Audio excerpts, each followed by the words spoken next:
क्या हुआ? मुझे ऐसा लगा कि कोई हमारा पीछा कर रहा है। चल, कोई भी नहीं है।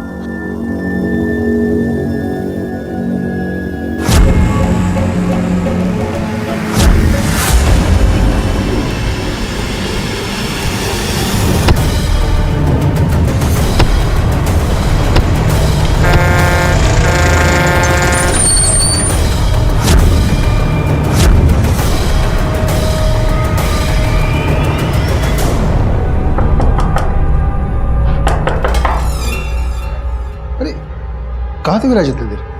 कब से तुम्हारा इंतजार कर रहे हैं। अरे हे काय? खून? खून? काय झालं? विराज, बोलते क्यों नहीं विराज? अरे बोल ना, काय झालं? विराज, अरे क्या हुआ विराज? दरवाजा खोलो। बोलते क्यों नहीं विराज? विराज, विराज बोल तो सही, क्या हुआ? दरवाजा खोलो।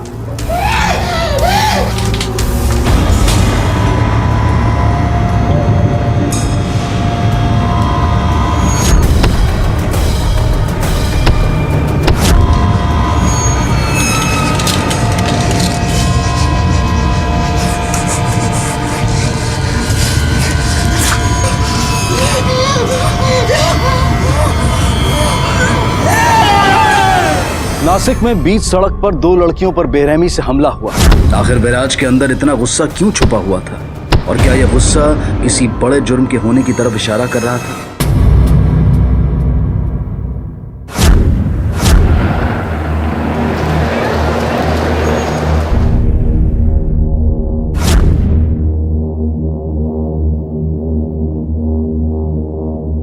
ये लीजिए, आप भी लीजिए। अरे विशाखा, आरती दिखाई नहीं दे रही। आरती तैयार हो रही है, आती है बस थोड़ी देर में। आप हर बार ऐसे ही कहते हैं। एक बार कह दिया तो कह दे, मुझे और कुछ नहीं सुनना। ठीक है, तो मुझे भी कुछ नहीं सुनना। अरे ये क्या तुम लोग बच्चों की तरह लड़ाई कर रहे हो? और आरती, बड़े भाई से कोई ऐसे जबान लड़ाता है? हाँ, लेकिन शादी आपकी है या मेरी? मनीष किसी भी हालत में इस शादी का हिस्सा नहीं बन सकता। ठीक है, तो अब मुझे ये शादी नहीं करनी। अगर मनीष भैया इस शादी का हिस्सा नहीं होंगे तो मैं ये शादी नहीं करूंगी। ये क्या जिद लगा रखी है तूने? आप लोग क्या बच्चों की तरह लड़ रहे हो? हाँ, बाहर तक आवाज जा रही है आप लोगों की। कुछ परिवार और समाज के बारे में सोचो तुम लोग। तुम्हें पता भी उसने किया क्या है? पूरे परिवार का नाम बदनाम किया है। उसकी परछाई तक इस शादी में नहीं पड़ने दूंगा मैं। भैया, मैंने ऐसा कुछ नहीं किया जिससे इस परिवार की बदनामी हो। तो ये सब क्या है? हाँ, अपने से 12 साल बड़ी औरत से शादी की हमारे मर्जी के खिलाफ, और उस पर से जुबान चलाता है। तुम्हारी इस हरकत की वजह से तुमने हमारे खानदान का नाम बहुत ऊंचा किया है। अगर आपने एक शब्द और बोला ना तो मैं आपको छोड़ूंगा नहीं। निकल जा यहाँ से। अरे छोड़ो, तुम लोग क्या कर रहे हो? मनीष, निकल जा यहाँ से, और साथ में अपनी ये नौटंकी भी लगा जा। भैया दोबारा बोलिएगा नहीं ऐसा। मनीष बस, चलो यहाँ से।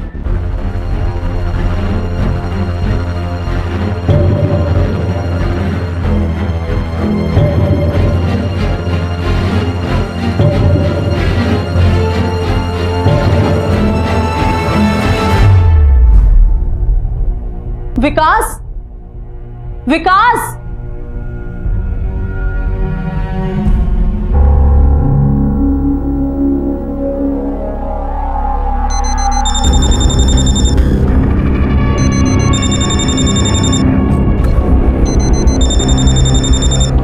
फोन भी नहीं उठा रहा है ये।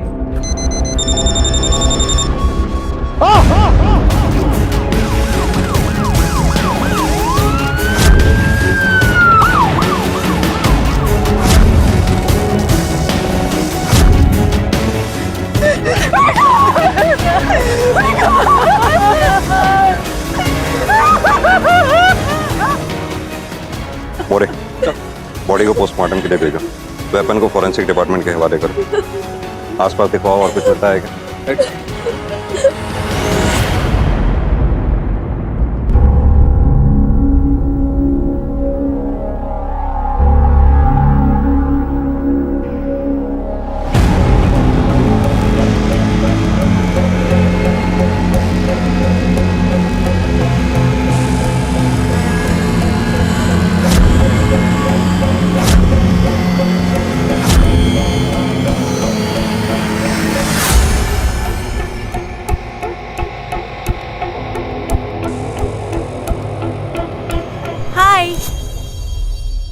Happy rose day. तुम यहाँ क्यों बैठे हो? चलो ना कहीं बाहर चलते हैं। बाहर मौसम भी कितना अच्छा है। क्या हुआ?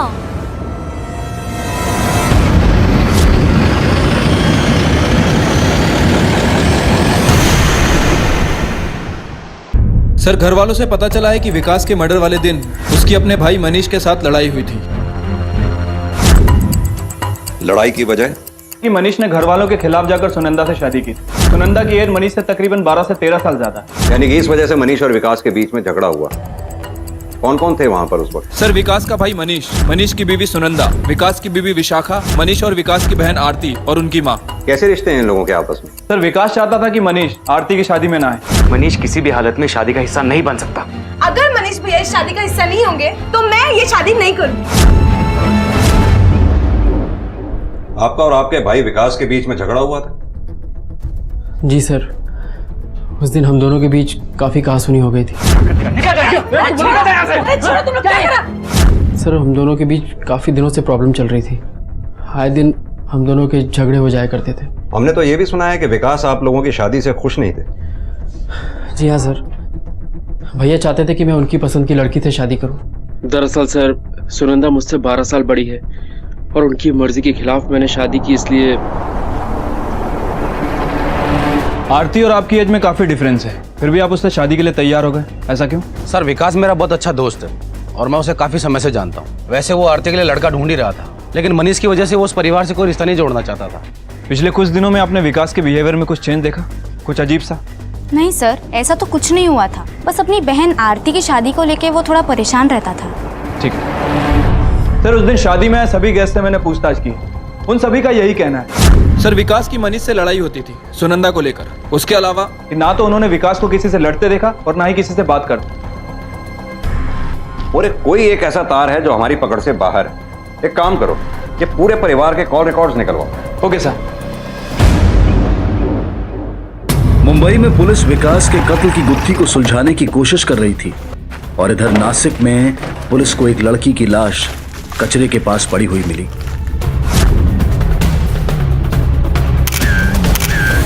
किसी ने इसके सर पे बहुत बुरी तरह से वार किया है, हाथ पे भी घाव के निशान। आसपास देखो, जरूर कुछ मिलेगा। सर,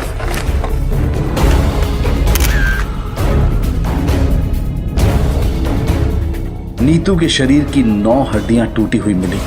उसे इतनी बेरहमी से मारा गया था कि उसने दर्द की वजह से दम तोड़ दिया। क्या इसके पीछे भी विराज के गुस्से का हाथ था या फिर कोई और भी था जो इन मासूम लड़कियों के साथ ऐसा कर रहा था? Neetu was a nice girl, ज्यादा किसी से बात नहीं करती थी, स्टडीज में भी अच्छी थी, पर पिछले कुछ महीनों से परफॉर्मेंस काफी डाउन हो गई थी। पिछले कुछ दिनों में वो विराज से ज्यादा बात करती थी और हमसे कम। विराज नीतू को जानते थे तुम? हाँ सर, जूनियर है मेरी, अक्सर बात होती है हमारी। कॉलेज में स्टूडेंट्स बता रहे थे कि वो तुम्हें पसंद करती थी और प्रपोज करने वाली थी। मुझे कुछ नहीं पता सर, मैं कॉलेज ये सब करने नहीं जाता। आखिरी बार कब मिले थे तुम उससे? कल ही मिले थे। तो जब वो जा रही थी उसने कुछ बताया कि वो कहाँ जा रही है? नहीं, मैं तो कॉलेज से सीधा घर आया और पढ़ाई करने बैठ गया।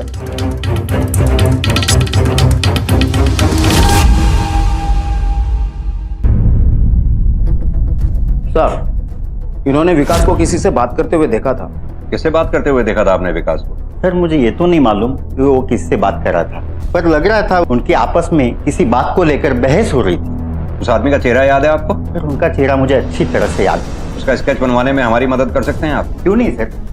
कामले, स्केच बनवा। होय साहब, आइए। विकास के मर्डर के कुछ दिन बाद आखिरकार पुलिस को इस केस में थोड़ी बढ़त मिली। किसी ने विकास को आखिरी बार किसी के साथ झगड़ते हुए देखा था और अब पुलिस के पास उस अनजान शख्स का स्केच था। और ये स्केच आसपास के सभी पुलिस स्टेशन में सर्कुलेट कर दो। Okay sir.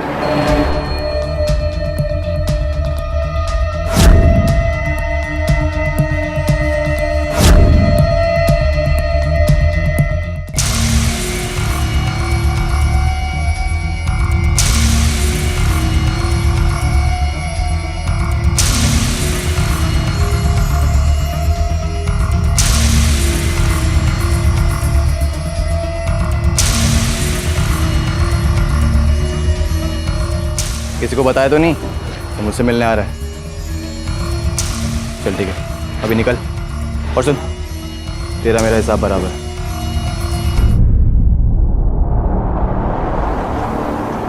जी बोलिए। सर, मनीष भैया और सुनंदा भाभी किसी काम से बाहर निकले थे, लेकिन वो अब तक वापस नहीं आए और उनका फ़ोन भी स्विच ऑफ आ रहा है, इसलिए हमने आपको फ़ोन किया। सर एक मिनट। सर, हत्या के 1-2 दिन बाद मनीष और सुगंधा का गायब हो जाना, कहीं ऐसा तो नहीं कि सत्या में उन दोनों का यहाँ था?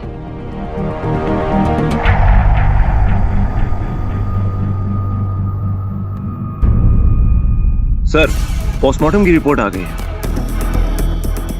उस लड़की को डंडे से बहुत बुरी तरह से मारा गया है।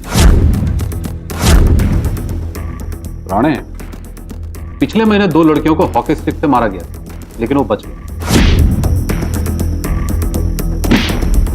ये दोनों केस काफी मिलते जुलते हैं। जी सर।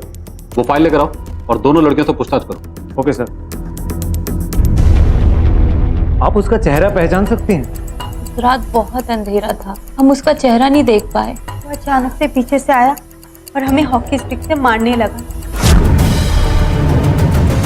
रात के बारे में सोचकर हम अभी भी डर जाते हैं। वो हमें हॉकी से मारता जा रहा था। अच्छा, उस हमलावर के बारे में ऐसा कुछ बता सकती हो जिससे उसे पकड़ने में हमें आसानी हो? ऐसा कुछ तो याद नहीं।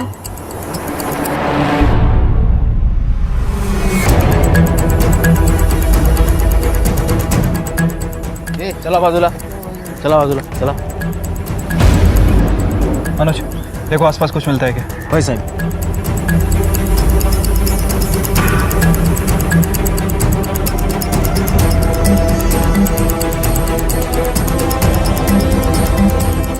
आप लोग सब यहीं रहते हैं? कुछ पता है इसके बारे में? नहीं सर, आसपास तो यहाँ कुछ भी नहीं मिला। ठीक है, बॉडी को पोस्टमार्टम के लिए भेजो। भाई साहब।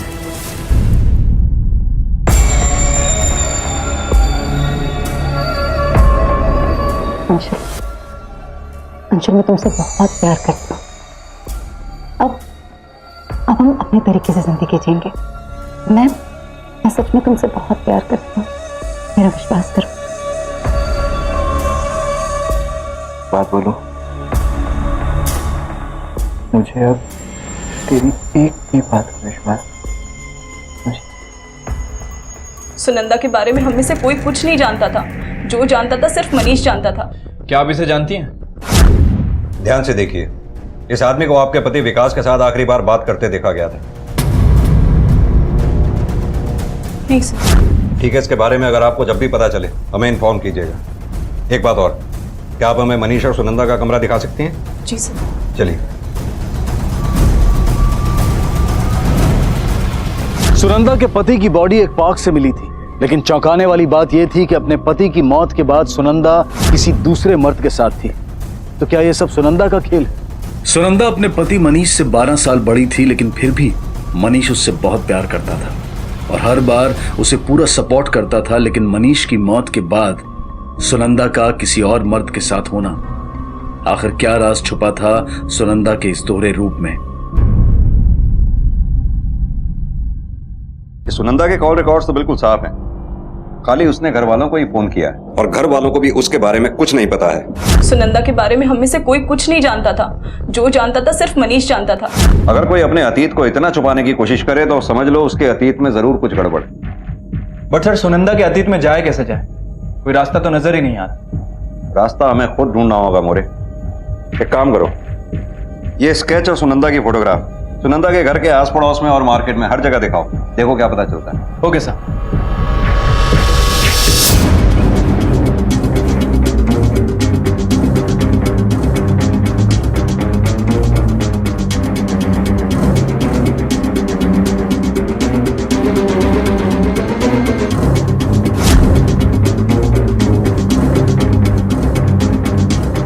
अरे सुनो, इसको कोई देखा है?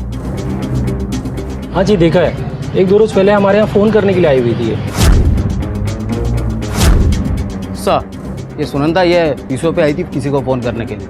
ये पीछे से कॉल डिटेल्स निकलो, देखो किससे बात की उसने। भाई साहब, चलो। ये मनीष और सुनंदा के बीच में रिश्ता कैसा चल रहा था? मेरा मतलब कोई लड़ाई झगड़ा हुआ था? नहीं साहब, उन दोनों के बीच तो लड़ाई हो ही नहीं सकती। मेरा बेटा सुनंदा को बहुत चाहता था, उसके पीछे पागल था, कुछ भी कर सकता था उसके लिए। आप लोगों को सुनंदा के मायके वालों के बारे में कुछ पता है? नहीं सर, अगर हम लोग सुनंदा से कुछ उसके मायके के बारे में पूछते थे ना, मनीष को अच्छा नहीं लगता था, इसलिए हम कुछ पूछते ही नहीं थे उससे। सब मनीष भैया और सुनंदा भाभी नासिक में ही मिले थे और वो वही रहती थी। इसका मतलब नासिक जाकर ही सुनंदा के बारे में कुछ पता चलेगा। अभी तक इस केस की प्राइम सस्पेक्ट सुनंदा है, इसलिए मुंबई पुलिस ने सुनंदा के बारे में पता लगाने के लिए नासिक पुलिस की मदद ली। कामी साहब, आपकी मदद चाहिए होगी हमें 2 लोगों के बारे में पता करने के लिए। बोलिए। सुनंदा नासिक की रहने वाली है और शादी करके मुंबई चली गई है। पहले सुनंदा के जेठ विकास का मर्डर होता है और फिर सुनंदा के पति मनीष का मर्डर होता है और साथ साथ सुनंदा भी गायब है।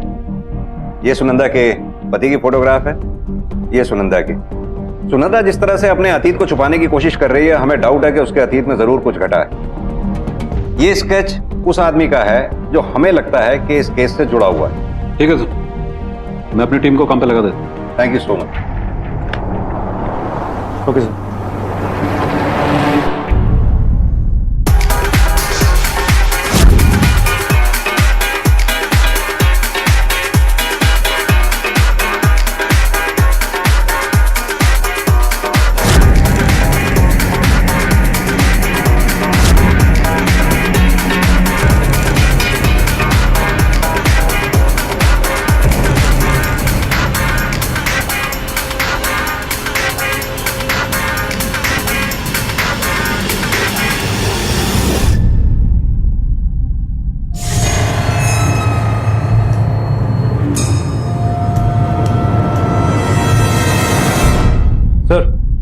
कॉलेज से स्पोर्ट्स टीचर ने हॉकी टीम की लिस्ट भेजी है, उसमें विराज का नाम भी है।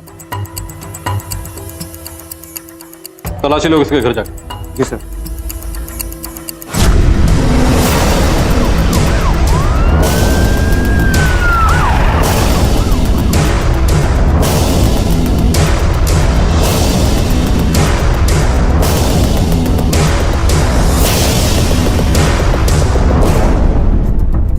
जी, हमें आपके घर की तलाशी लेनी है। किस लिए? हमें शक है विराज पे कि उसी ने नीतू का खून किया है। खून? नहीं नहीं, वो ऐसा क्यों करेगा? हमें पूरा भरोसा है उस पर, वो ऐसा नहीं कर सकता है। वो सब बाद में देखा जाएगा, पहले आप हमें अपना काम करने दीजिए। देखिए, आप पहले अपना सर्च वारंट दिखाइए। जी देखिए, सर्च वारंट तो हम दिखा देंगे, हमें कोई दिक्कत नहीं है, लेकिन अब की बार विराज को उठा के लेके जाएंगे ना, तो उसकी दिक्कतें बहुत ज्यादा बढ़ जाएंगी।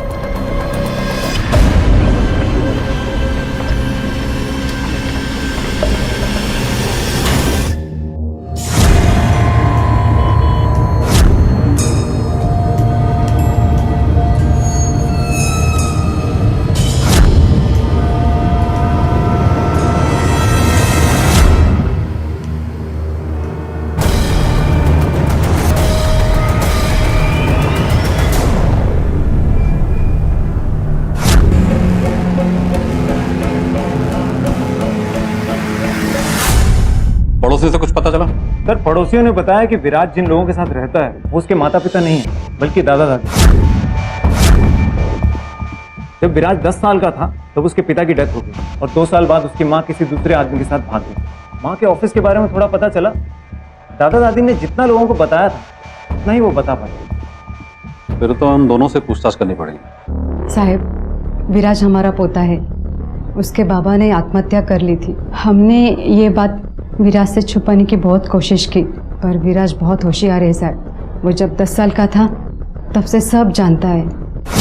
और उसकी माँ? उसने तो हमारे घर को बर्बाद कर दिया।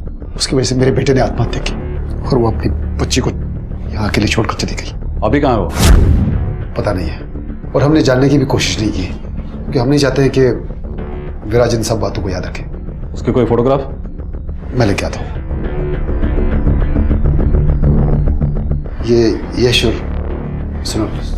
सर, ये तो वो सुनंदा है जिसको मुंबई पुलिस ढूंढ रही है।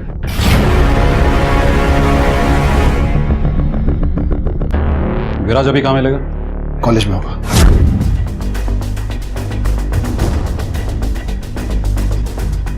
सर, मुझे नहीं पता माँ कहाँ है। जब से माँ हमें छोड़ के गई है, मेरी माँ से कभी बात नहीं हुई। गुस्सा नहीं आता तुम्हें अपनी माँ पे? माँ ने हमारे लिए बहुत कुछ किया है सर। जैसे ही पापा का बिजनेस ठप हो गया था, उसके बाद पापा ने कुछ नहीं किया, सिर्फ घर पे ही बैठे रहते थे। माँ ही हमारे लिए पैसा कमाती थी और माँ ही घर चलाती थी। सब पापा को ताने मारने लग गए। पापा ने सुसाइड कर लिया। ठीक है, तुम जाओ।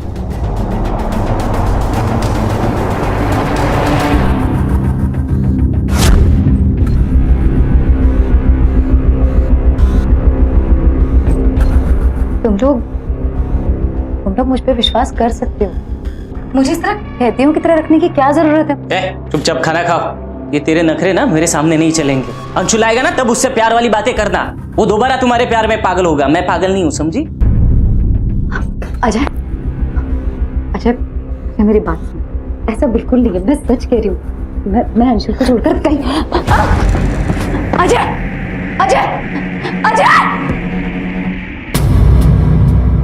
इंस्पेक्टर कामले, मुझे लगता है विराज ने ही अपनी माँ का किडनैप किया और बाद में उसे मार दिया। मात्रे साहब, विराज से बात करके हमें बिल्कुल भी नहीं लगा कि वो अपनी माँ पे गुस्सा है। माँ ने हमारे लिए बहुत कुछ किया है सर। जैसे ही पापा का बिजनेस ठप हो गया था, माँ ही हमारे लिए पैसा कमाती थी और माँ ही घर चलाती थी। अपने पिता की मौत के लिए भले ही विराज अपनी माँ को जिम्मेदार ना मानता हो, लेकिन बचपन में उसे छोड़कर चले जाने के लिए वो अपनी माँ को जिम्मेदार जरूर मानता हो। क्या एक बच्चा अपनी उस माँ को माफ कर सकता है जो उसे 14 साल की उम्र में छोड़कर चली गई थी और फिर कभी पलटकर उसके बारे में पूछा तक नहीं? लेकिन विराज ने पुलिस को बताया कि वो अपनी माँ से नाराज नहीं है। विराज के स्टेटमेंट से अब तक कुछ क्लियर नहीं था। पुलिस को यह तो समझ में आ गया था कि सुनंदा और विराज माँ बेटे हैं, लेकिन अभी तक ये नहीं पता चल पाया था कि ये केसेस आपस में कैसे जुड़े हुए हैं।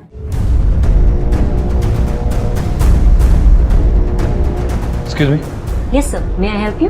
कोई सुनंदा नाम की औरत आपकी कंपनी में काम करती थी? एक मिनट सर, मैं चेक करती हूँ। इस नाम से तो किसी ने हमारे कंपनी में कभी काम ही नहीं किया। कंपनी के पुराने रिकॉर्ड देखिए जरा। एक मिनट सर, नहीं है सर। अच्छा, इस ऑफिस के अलावा आपके और भी कोई ऑफिस है? हाँ, हमारे ऑफिसेस पुणे, मुंबई और बैंगलोर में भी है। वहाँ के एम्प्लॉयज की डिटेल्स देख सकती हैं आप? Yes sir. Sir, Pune office में एक सुनंदा है जिन्होंने पिछले साल ही ज्वाइन किया। क्या ये वही है? नहीं सर। ठीक है, थैंक यू। कमाल की बात है, आपको ये भी नहीं पता कि आपकी बहू रोज कहाँ काम पे जाती थी? सर, मैं सच कह रही हूँ। उसने सिर्फ हमें ये बताया था कि वो किसी कंपनी में काम करती है और शादी के बाद उसने अपना ट्रांसफ़र भी मुंबई करवा लिया था। इससे ज़्यादा हमें कुछ नहीं पता सर। सर, इस केस की कोई दिशा ही नहीं नजर आ रही।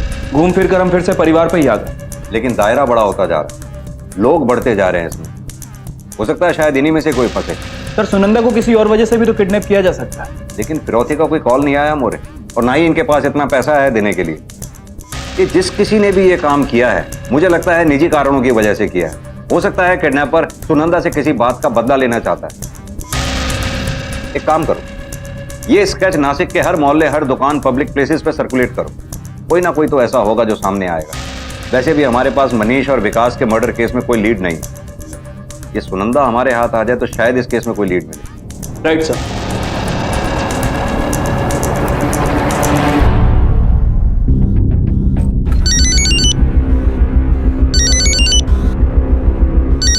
हाँ जी, बोल ना। हेलो, अरे अजय तेरी आवाज नहीं आ रही। हेलो, रुक होल्ड कर एक मिनट। अरे रुक, आवाज नहीं आ रही ना। हेलो हेलो, हाँ बोला, क्या हुआ?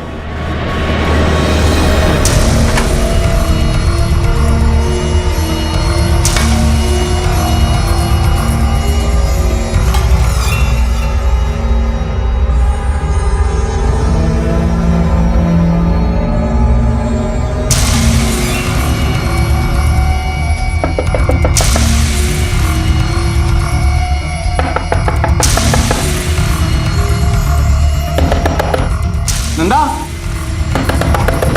नंदा, दरवाजा खोल।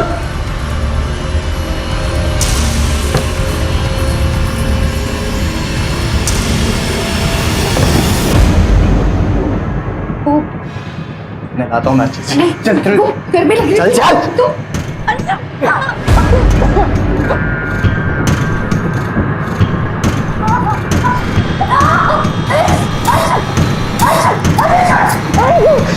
अब देख कहाँ जाएगी।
सर ये हॉकी मिली है। ठीक है, इसे फोरेंसिक भिजवा दो। सर, सुनंदा ने जिस पीसीओ से बात की थी उसके कॉल डिटेल्स आ गए। उस दिन उसने विराज से भी बात की। इसका मतलब विराज ने हमसे झूठ बोला। जब से माँ हमें छोड़ के गई है, मेरी माँ से कभी बात नहीं हुई। विराज, तुमने हमसे झूठ क्यों बोला कि 3 साल पहले तुम्हारी सुनंदा से बात हुई थी? तो वो पीसीओ के रिकॉर्ड के मुताबिक सुनंदा के गायब होने से कुछ दिन पहले तुम्हारी सुनंदा से बात हुई थी। देखो, अब झूठ बोलने से कोई फायदा नहीं। जो जानते हो सच सच बता दो।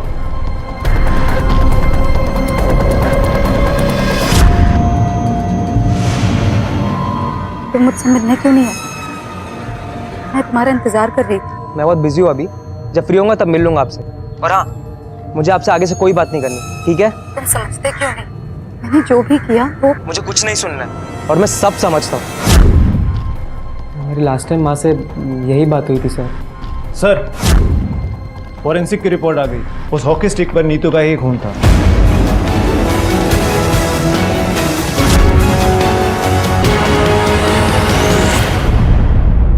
लड़कियां पसंद नहीं करती थी तुझे।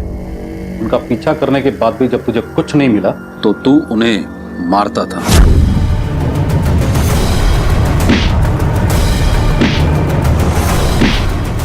लड़कियों की जान तेरी हवस के आगे बहुत कम जरूरी लगी तुझे। हाँ, मैंने ऐसा कुछ नहीं किया। जो भी किया तुम सोच समझ के किया। मैंने कभी नीतू का पीछा नहीं किया, लेकिन नहीं, उसे अपनी इज्जत का ख्याल ही नहीं था। दोस्त थी मेरी, हम अच्छी खासी बातें करते थे, पर वो भी दूसरी लड़कियों की तरह निकली जो किसी के साथ भी नाच लेती हैं, किसी भी चीज का ख्याल नहीं होता उन्हें। जब गुजरती उसके परिवार पे, जब वो देखते उसे ऐसे, सबकी सब कैरेक्टरलेस है, सब। सोच समझ कर अगर तूने ये काम किया है तो बिना सोचे समझे तो तू फिर क्या ही करता? तेरी सोच ने तुझे जानवर बना दिया। तू खुद जानवर बन बैठा है। किसी लड़की का किसी लड़के के साथ नाचना या छोटे कपड़े पहनना उसको कैरेक्टरलेस नहीं बना देता। मात्र साहब, विराज के दिमाग में उसकी माँ की वजह से गुस्सा बैठा हुआ है और शायद यही कारण है कि वो सभी लड़कियों से नफरत करने लगे। लेकिन सबसे बड़ा सवाल ये है कि सुनंदा अभी है कहाँ? धंधा करती है, हाँ? मेरे साथ करने के लिए मना कर रही है, हाँ? छोड़ो मुझे, छोड़ो मुझे। नहीं, ऐसी नहीं मानेगी, हाँ? तुझे दिखाना ही पड़ेगा। अरे अरे अरे अजय, अरे इलाज करो मगर प्यार से, समझा? क्या है ना, गुड़िया है ये हमारी। अगर टूट गई तो पैसे कौन भरेगा इसके?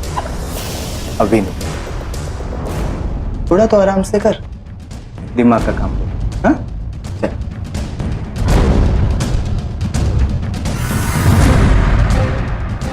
अभी तक इस केस में कोई बढ़त नहीं मिली थी। पुलिस के लिए केस अब भी एक राज बना हुआ था। और दूसरी तरफ ये सुनंदा के साथ क्या हो रहा था। अंशुल जो कभी उससे प्यार का दावा कर रहा था तो कभी उसे एक खिलौने की तरह इस्तेमाल कर रहा था। अंकल, एक वड़ा पाव देना।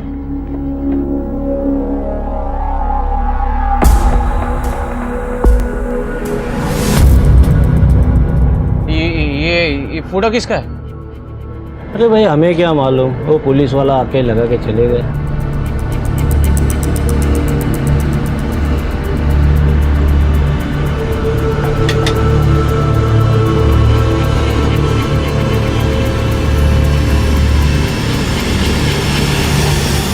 कांस्टेबल की ड्यूटी लगाओ मुंबई में इस पूरे परिवार पर नजर रखने के लिए। मुझे पूरे परिवार के बैंक रिकॉर्ड और ट्रायंगुलेशन रिकॉर्ड चाहिए। Right sir. हाँ मोरे, एनी अपडेट? सर, अंशुल और उसकी फैमिली के बैंक स्टेटमेंट और फाइनेंशियल रिकॉर्ड, सर इससे साफ पता चलता है कि उस फैमिली के अकाउंट में कैश डिपॉजिट होता। पता चला है पैसों को लेकर आपके परिवार में कुछ समस्या चल रही थी? नहीं सर, ऐसी तो कोई बात नहीं है। आपके बैंक की स्टेटमेंट के हिसाब से हर महीने आपके अकाउंट में कैश में पैसे डिपॉजिट होते थे। सर वो मनीष की कोई रेगुलर जॉब तो थी नहीं, वो फ्रीलांस काम करता था, तो उसके छोटे मोटे कॉन्ट्रैक्ट मिल जाते थे और अधिकतर उसकी पेमेंट कैश में ही होती थी सर, इसीलिए हमारे अकाउंट में कैश में ही पैसे जमा होते थे।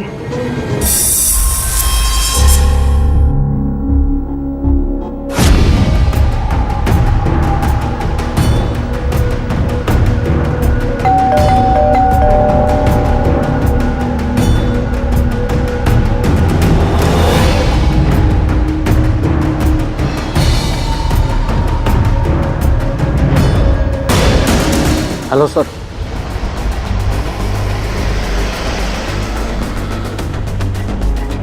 ये तुम्हारी फोटो है ना? हाँ सर। 5 फेब को तुम मुंबई में थे? हाँ, मुंबई में था। जिस दिन तुम मुंबई में थे उस दिन विकास नाम के आदमी का खून हुआ और विकास के पड़ोसी ने उसके खून के पहले तुम्हें उससे बात करते देखा और उसी ने ये स्केच बनवाया। सर एक तो आप क्या समझा रहे हैं, मेरी कुछ समझ में नहीं आ रहा। और फिर कोई भी मेरे ऐसे स्केच बना के देगा तो इसका मतलब ये थोड़ी ना है ये क्राइम मैंने किया है। सच क्या है झूठ क्या है वो तो हम पता कर ही लेंगे। फिलहाल जब तक इस शहर से बाहर जाने के लिए ना कहा जाए बाहर मत जाना। ये कौन है? सर मेरा दोस्त अजय। ठीक, चलो। सर पूरे परिवार के कॉल रिकॉर्ड्स आ गए, लेकिन सर उषा के कॉल रिकॉर्ड से एक ऐसे लैंडलाइन नंबर का पता चला जिससे वो लगातार बात करती थी। कहाँ का नंबर है? सर मुंबई में किसी लॉज का नंबर।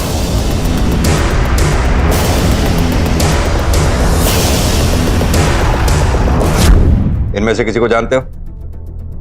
सच सच बता दो, वरना तुम्हारी ये लॉज भी बंद होगी और साथ में तुम भी बंद होगे। हमें पता है ये रोज यहाँ फोन करके तुम्हारे यहाँ रूम बुक कराती थी। सर सुनंदा एक प्रोस्टिट्यूट है, इसकी सास। सर ये रोज मुझे फोन करके यहाँ उसके लिए रूम बुक कराते।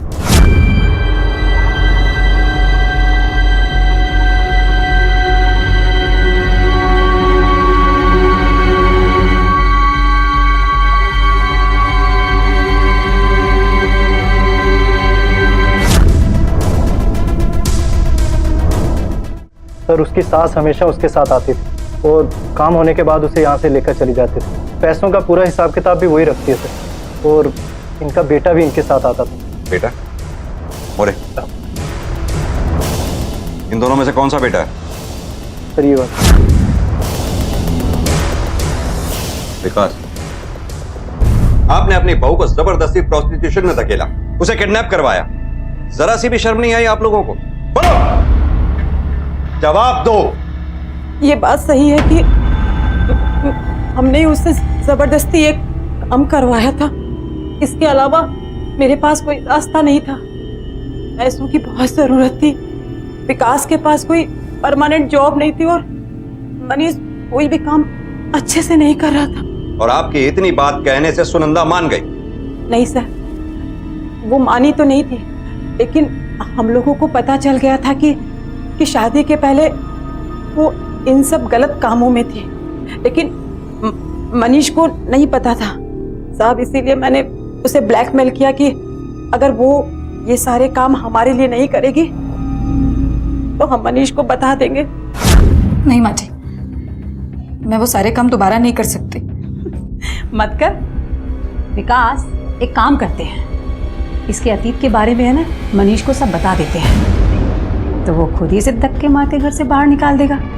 वो मनीष को खोना नहीं चाहती थी, इसीलिए उसने हाँ कर दी इस काम के लिए। लेकिन सर, हमने सुनंदा का किडनैप नहीं किया है, ना ही हमने अपने बेटे को मारा है। क्यों मारेंगे अपने बेटे को? सच कह रही हूँ सर। सर अंशुल के कॉल डिटेल्स आ गए। सर कॉल डिटेल्स के हिसाब से अंशुल विकास के मर्डर वाले दिन विकास के घर के आसपास मुंबई में ही। पता करो ये अंशुल इस वक्त है कहाँ पर और इसका विकास के साथ कनेक्शन क्या है। Okay sir. जिस दिन विकास का खून हुआ तो मुंबई में था ना? सर मैंने आपको बताया तो था कि मैं मुंबई में ही था। वो क्या है ना कि काम के सिलसिले में आना जाना लगा ही रहता है। उस दिन विकास के घर के बाहर क्या कर रहा था? सर बहुत सारे पैसे लेने मुझे उससे, बस इसी वजह से गया था। तो फिर उस दिन झूठ क्यों बोला? इन दोनों भाइयों ने मुझसे खूब पैसे लिए हुए और जब वापस मांगे तो सर आनाकानी करने लगे। सर ये मनीष तो कुछ काम करता ही नहीं है और ये विकास, इसने भी अपने ऑफिस में खूब हंगामा किया, तो सर इसे भी ऑफिस से निकाल दिया। अब सर मुझे बताओ, आप कहाँ से पैसे देते मुझे? और फिर तूने विकास को मार दिया? भला मैं क्यों मारूंगा उसे? मैं उससे मिलने गया था, मिला और वापस आ गया। सर इससे ज्यादा मुझे कुछ नहीं पता।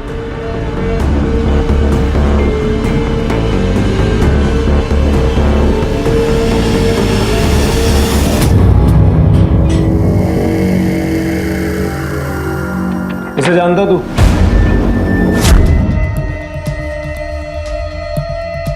किसी को बताया तो नहीं तो मुझसे मिलने आ रहा है? नहीं, किसी को नहीं बता। नहीं सर। पक्का?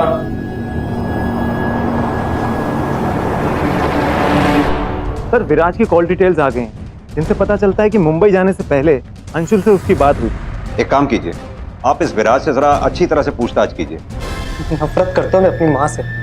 उसने पैसे के लिए अपने आप को बेच दिया, उसकी वजह से सारा घर बिखर गया। पापा ने सुसाइड कर लिया, लेकिन वो घर छोड़ के चली गई। उसे तो सिर्फ अपनी पड़ी थी, मेरे बारे में भी उसने कभी नहीं सोचा, एक बार भी। तूने उस दिन अंशुल को कॉल क्यों किया था? अंशुल माँ का बेस्ट क्लाइंट था। अगर माँ को कुछ भी जरूरत पड़ती तो वो सिर्फ अंशुल को कॉल करती। माँ को पैसों की जरूरत थी तो अंशुल ने उसे लोन दे दिया, लेकिन वो पैसे लेके भाग गई सर। और अंशुल ने जिससे लोन लिया था वो इसे धमकाने लगा। अंशुल को माँ के बारे में जानना था, मैंने बता दिया। और फिर तेरी माँ का कॉल आया? हाँ, एक दिन आया था उसका कॉल, मुझे मिलने के लिए बुला रही थी। एड्रेस भी दिया था उसने अपना। और तूने वो एड्रेस अंशुल को दे दिया? नहीं सर, दिया नहीं, बेच दिया, जैसे मेरी माँ ने अपने आप को बेच दिया था कई साल पहले उस पैसों के लिए। सर उनकी माँ से ही सीखा है मैंने, पैसों के लिए अपनी आत्मा तक बेच देना।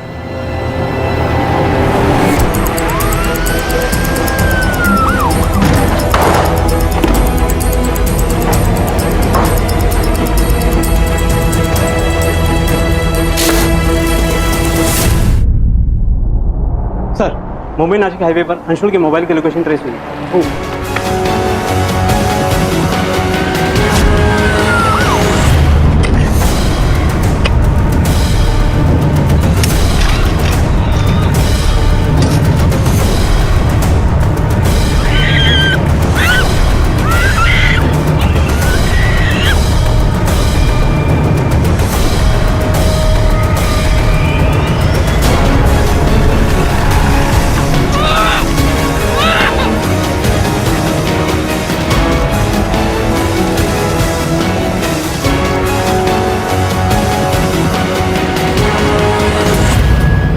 हाँ साहब, मुंबई में सुनंदा को वापस लाने ही गया था।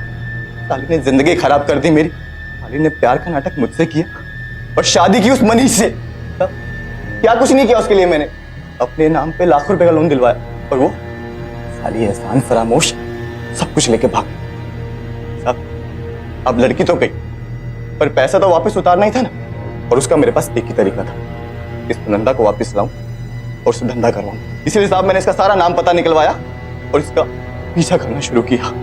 साहब मेरे दिमाग में ऑलरेडी सेट था, इसके पति को टपकाऊंगा और इसको वापस लेके आऊंगा। और एक दिन मैंने देखा साहब इसे विकास के साथ, वो रोज आता था, इसको लेके जाता था, तो मुझे लगा साहब कि यही इसका पति है। इसलिए तूने विकास को मार दिया? हाँ साहब मार दिया, लेकिन साहब विकास को मारने के बाद बहुत जल्दी मुझे एहसास हुआ कि मैंने गलत आदमी मार दिया। इसका पति विकास तो है ही, इसका पति तो मनीष है।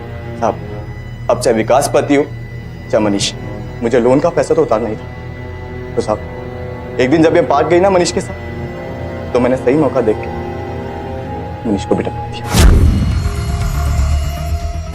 पैसों को वापस पाने की खातिर तूने 2 लोगों की हत्या कर दी और एक को तो तू जिंदा गाड़ने वाला था, ऊपर से तू उसे प्यार का नाम भी दे रहा है। साहब प्यार तो मैं इसको करता था, बहुत प्यार करता था, लेकिन साहब जिनसे मैंने इसको लोन दिलवाया था ना, भेड़िए आदमी है, भेड़िए। अगर पैसा नहीं देता ना तो मेरा ही खून कर देते। इसलिए साहब मैं क्यों मरूं? मैंने पैसों के लिए दूसरों को मार दिया। तेरे साथ जो ये अजय पकड़ा गया, ये कौन है? नहीं साहब, उसकी कोई गलती नहीं है, उसको आप छोड़ दो। वो तो बस आप थोड़ी सी मेरी मदद कर रहा था, और बदले में साहब उसको भी थोड़े मजे मिल गए सुनंदा।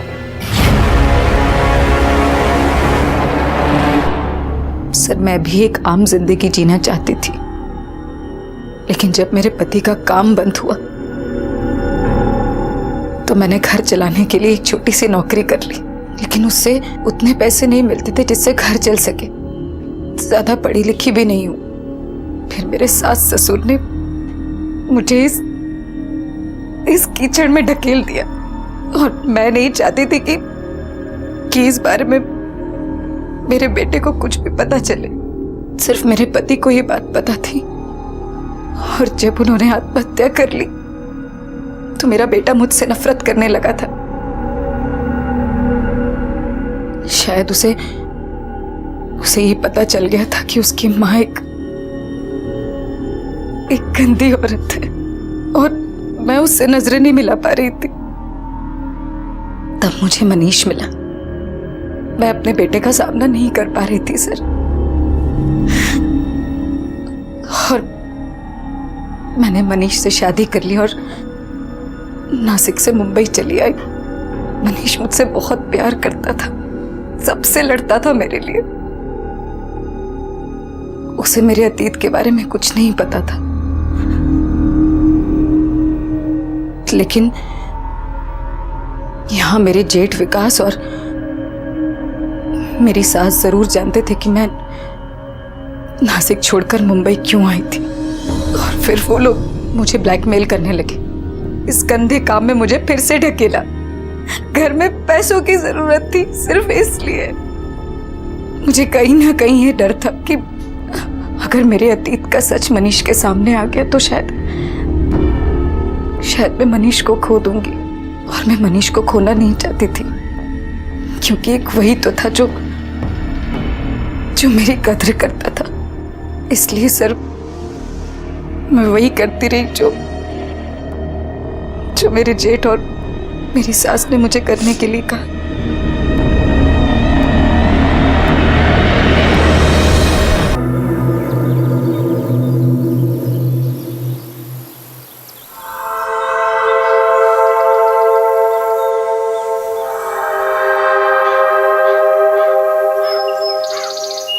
ये ले पानी पी ले, सब ठीक हो जाएगा।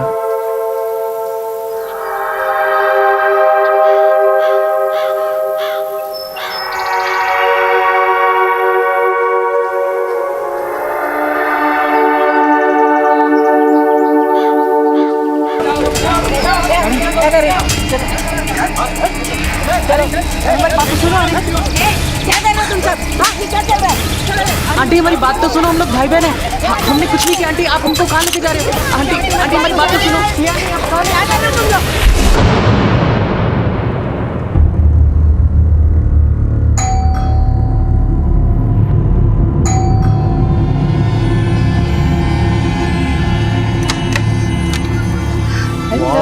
बहुत तेज भूख लगी, जल्दी खाना लगाइए। हाँ। और हाँ जल्दी, वरना मेरी मूवी छूट जाएगी। मूवी देखने जाना है मुझे, ठीक है? लेके आती। हाँ।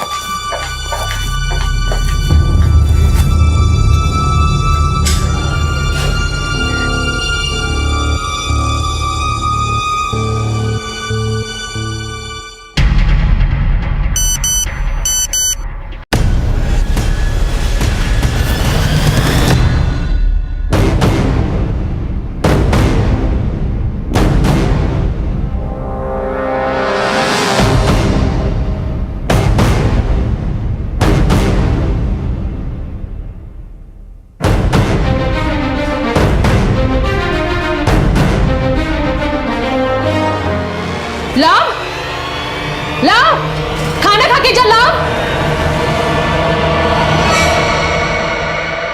सर, कल दोपहर से हमारा बेटा घर से निकला हुआ है, अभी तक वापस नहीं आया, और उसका फोन भी नहीं लग रहा है। आपके बेटे की उम्र क्या है? सर, बस अभी 2 महीने पहले 18 साल का हुआ है। अच्छा, वो बता के गया है कि कहाँ जा रहा है? नहीं सर, मैं उसके लिए किचन में खाना बना रही थी, वो बिना खाना खाए चला गया। यहाँ जाने से पहले बोल रहा था कि दोस्तों के साथ मूवी देखने जाना है। कौन से दोस्तों के साथ? नहीं सर, ये तो मैंने पूछा ही नहीं, लेकिन ऐसा पहली बार हुआ है कि वो रात भर घर नहीं आया और देर होने पे कम से कम वो फोन तो करता है। हाँ सर, लव कभी भी रात भर घर से बाहर नहीं रहा। आपने उसके दोस्तों से पूछा? सर, एक दो दोस्तों को हम जानते हैं, लेकिन उन्हें भी कुछ पता नहीं। अच्छा, लव कौन से स्कूल में पढ़ता है? एपी पब्लिक स्कूल में। Sir 12th class, section C, science student है। आप अपने बेटे की कोई फोटो लाए? जी सर, ये लीजिए सर। आपका बेटा बाइक से ट्रेवल करता है? जी सर, हमने उसके बर्थडे पे गिफ्ट की थी। पांडे, ये फोटो को आसपास के सभी पुलिस स्टेशन में सर्कुलेट करो। और बाइक का ये नंबर बिल्कुल क्लियर दिख रहा है। अपने खबरियों को कहो कि ध्यान रखें अगर ये बाइक कहीं मिलती है। और हाँ, इसके कॉल रिकॉर्ड्स को चेक करो, देखो कि आखिरी बार इसके फोन से किस नंबर पे कॉल किया गया। और इसके स्कूल में भी पूछताछ करते हैं, शायद कुछ पता चले। Yes sir. लव के बारे में कुछ जानते हैं आप लोग? कल स्कूल खत्म होने के बाद वो कहाँ गया था? सर कल स्कूल खत्म होने के बाद शायद वो घर गया होगा। सर, लव के कॉल रिकॉर्ड्स आ चुके हैं। लव ने आखिरी बार बात सनी से की थी। सनी भी लव के साथ में पढ़ता है। ये रहा उसका नंबर। सनी, हमने लव के कॉल रिकॉर्ड चेक किए हैं। उसने आखिरी बार फोन पर तुमसे बात की थी। क्या बात की थी तुमसे? सर, लव हम सबको कल मूवी दिखाने लेके जाने वाला था। अचानक से सर उसका कॉल आया और उसने प्लान कैंसिल कर दिया, ये कह के कि उसे बहुत जरूरी काम है और वो नहीं आ पाएगा। अच्छा, लव की किसी से कोई अनबन थी या किसी से कोई लड़ाई? हाँ सर, उसके चचेरे भाई बहन शुभम और नेहा से उसकी लड़ाई हुआ करती थी। इनफैक्ट कुछ दिन पहले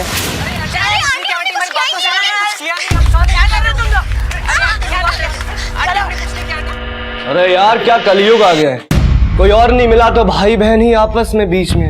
लव, क्या बोल रहे थे? अब थोड़ा तो चुप कर जा, वरना क्या पकड़, वरना क्या मारेगा? हाँ, ये वीडियो तेरी और तेरी बहन का सब कुछ बोल रहा है। कुछ तो शर्म कर लो, हम तेरे भाई बहन हैं। मैं नहीं मानता तुम लोगों को अपना भाई बहन। कहाँ राजा भोज, कहाँ गंगू तेली। साले बहुत उड़ रहा है ना। ओए बताओ तुझे। काट दूंगा तुझे। सर, उस दिन स्कूल से घर जाते हुए हम पार्क में बैठ गए थे क्योंकि नेहा की तबीयत खराब हो गई थी। सर, हमें गलतफहमी में पकड़ा गया था, तो मम्मी पापा ने पुलिस स्टेशन में आके क्लियर किया कि हम दोनों भाई बहन हैं, गर्लफ्रेंड बॉयफ्रेंड नहीं। फिर जाके पुलिस ने इनको जाने दिया। सर, लव ने इस बात को लेकर पूरे स्कूल के सामने हमारा तमाशा बना दिया था। लव बहुत दिखावा करता है सर, क्योंकि वो बहुत पैसे वाला है। जब देखो तब सबको नीचा दिखाने में ही लगा रहता था। ऐसा कोई दिन नहीं था कि वो किसी को नीचा ना दिखाए। लेकिन सर, ये एंटी रोमियो ड्राइव इंसिडेंट पे बात बहुत बढ़ गई थी। तुम और लव तो कजन हो, एक ही घर में रहते हो ना? नहीं सर, हम लोग अलग अलग घर में रहते थे। कल स्कूल खत्म होने के बाद तुम लोग लव से मिले थे? नहीं सर। कल स्कूल खत्म होने के बाद में तुम दोनों कहाँ गए थे? सर, स्कूल खत्म होने के बाद हम सीधा घर ही गए थे। सर, लव की फोन ट्रैकिंग से पता चला है कि उसकी लास्ट लोकेशन फजलपुर मैदान की थी। सीधा फजलपुर मैदान चलते हैं, हो सकता है लव के बारे में बाकी जानकारी हमें वही मिले। Yes sir. कहते हैं कि बच्चों के चरित्र में उनके घर की परवरिश का असर जरूर दिखाई देता है। पुलिस को अब तक जितना भी लव के बारे में पता चला था, उससे यही जाहिर होता है कि लव को अपने पिता के पैसे और रुतबे का काफी अहंकार था। और ये जग जाहिर है कि अहंकार अक्सर पतन का कारण बनता है। क्या लव का यही अहंकार उसकी जिंदगी के पतन का कारण बनने वाला था? आखिर कहाँ था लव और क्या हुआ था उसके साथ? एक मिसिंग कंप्लेंट से शुरू हुआ यह केस पुलिस के लिए एक ऐसी चुनौती बनने वाला था जिसे सुलझाने के लिए पुलिस को लोहे के चने चबाने पड़े। नेहा, मेरी बात तो सुन। अरे नहीं, मेरी बात तो सुन। ये सुन लो।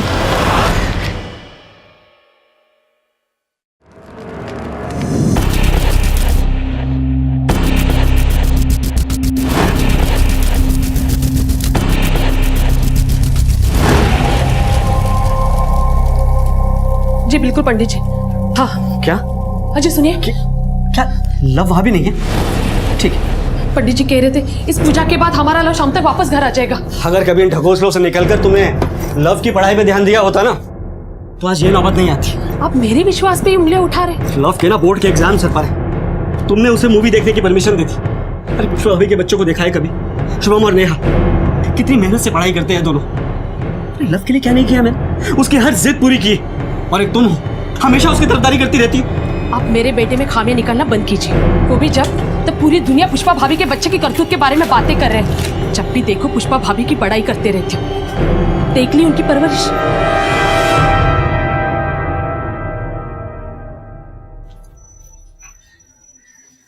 ले नेहा, ले। अरे नेहा, कहाँ जा रही है? वो मैं अपने कमरे में खाऊंगी। अरे सुन तो, इसे अचानक क्या हो गया? पता नहीं माँ। तुझे पता नहीं? ऐसे कैसे हो सकता है? तू तो उसकी हर बात जानता है। जा बुला के ला उसे। हाँ माँ, तुम भी। वो पढ़ाई को लेकर कितनी टेंशन में, और तुम जब देखो मुझे उसके पीछे लगा देती हो। मैं जा रहा हूँ अपने कमरे में। अरे अरे सुन तो सही। सर वो बाइक देखिए, वो बाइक लव की बाइक जैसी लग रही है। एक मिनट गाड़ी रोको।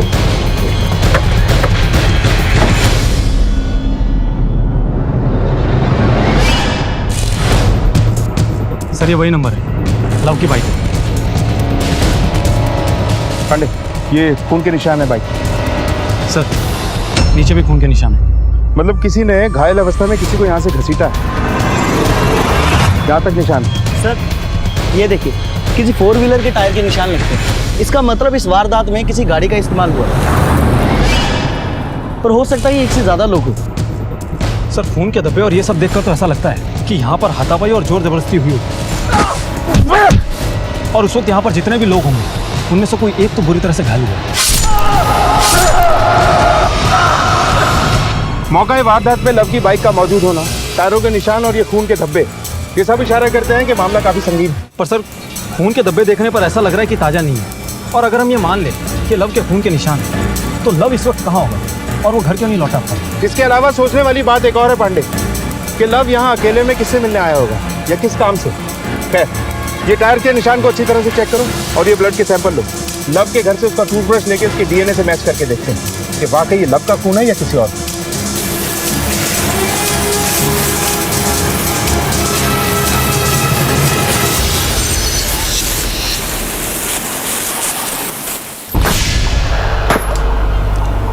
अबे हमारा नंबर कब आएगा?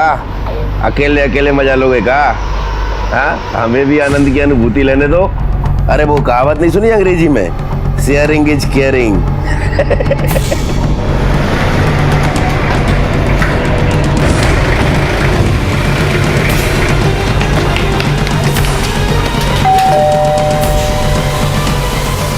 फजलपुर मैदान के पीछे हमने लव की बाइक खोली। हाँ, सब मेरा बेटा लो। देखिए वहीं पास ही हमें कुछ खून के धब्बे भी मिले। सब मेरे बेटे लव को कुछ हुआ तो नहीं है? अभी कुछ भी कह पाना जल्दबाजी होगी, लेकिन उन खून के धब्बों के साथ लव का डीएनए मैच करने के लिए हमें लव का टूथब्रश चाहिए होगा।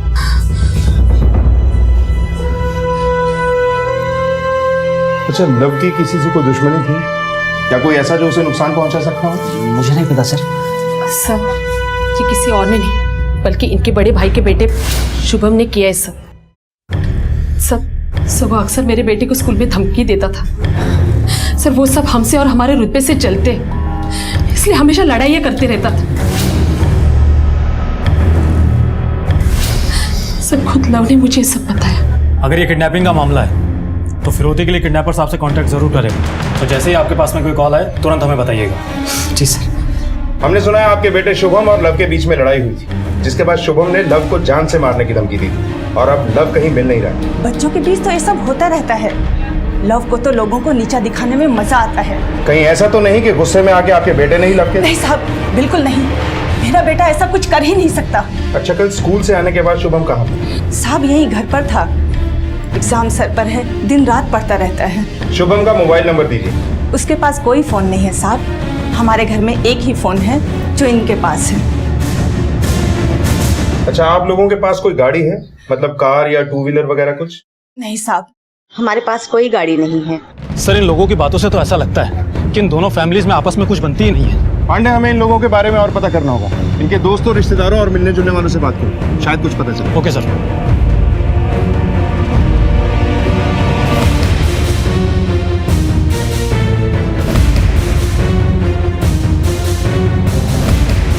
सर हमने राजेश के परिवार वालों के बारे में पूछताछ की।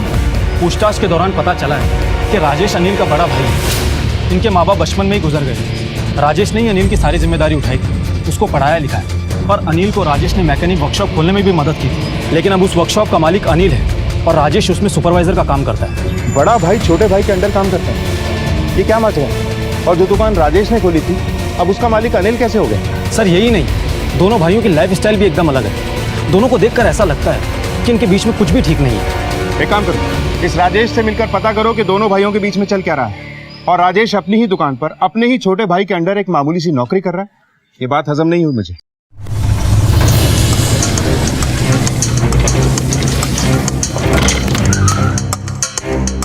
साहब, इस वर्कशॉप को चालू करने में मैंने अपना सारा पैसा लगा दिया। सोचा अपने भाई अनिल को पार्टनर बनाकर काम करूंगा, लेकिन वो तो आस्तीन का सांप निकला। मेरे अनपढ़ होने का फायदा उठाया उसने। मुझे दूसरी जगह ठीक ठाक नौकरी नहीं मिलती साहब, इसलिए यहाँ काम करना मेरे लिए मजबूरी। दूसरी जगहों से मुझे यहाँ अच्छे पैसे मिल जाते हैं और मुझे पैसों की बहुत ज़रूरत है। इन पैसों से मैं अपने बच्चों की पढ़ाई लिखाई कराता हूँ। मैं तो अनपढ़ हूँ साहब, लेकिन मेरे बच्चों को कोई बेवकूफ़ नहीं बना सकता। हाथ पे चोट कैसे लगी? ये वो काम करते वक्त।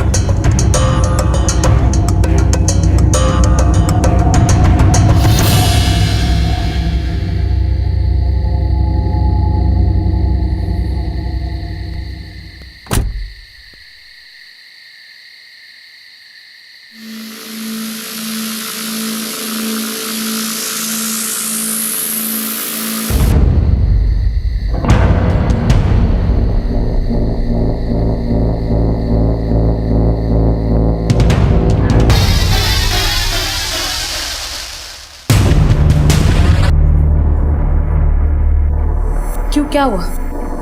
अब अकेले बैठ के रोने से क्या फायदा? मैं कह रही हूं ना कि नेहा और शुभम ने लव को गायब किया है। आप उनसे जाके पूछिए ना कि कहाँ मेरे बेटे को छुपा के रखा है। आप पूछते क्यों नहीं है? मैं किस बात की बिना पर अपने बड़े भाई साहब के बच्चों पर उंगली उठाऊं? तुम्हारी इस सुनी सुनाई बातों की बिना पर? अरे कुछ तो सोच कर बोला करो करना। सोच कर ही बोल रही हूं। उन्होंने मुझे बताया था कि कैसे शुभम मुझसे छोटी छोटी बातों पर झगड़ा किया करता था, बल्कि आपके भाई साहब की पूरी फैमिली हमारी तरक्की से चलती। अरे बस करो, उन पर उंगली उठाने से पहले अपने अंदर झांक कर देख। तुमने अपने लाइफस्टाइल के चक्कर में ना लव को बिगाड़ रखा है। और कोई बहुत बड़ी बात नहीं कि लव के इसी शो ऑफ के चक्कर में किसी ने उससे दुश्मनी निकाली हो।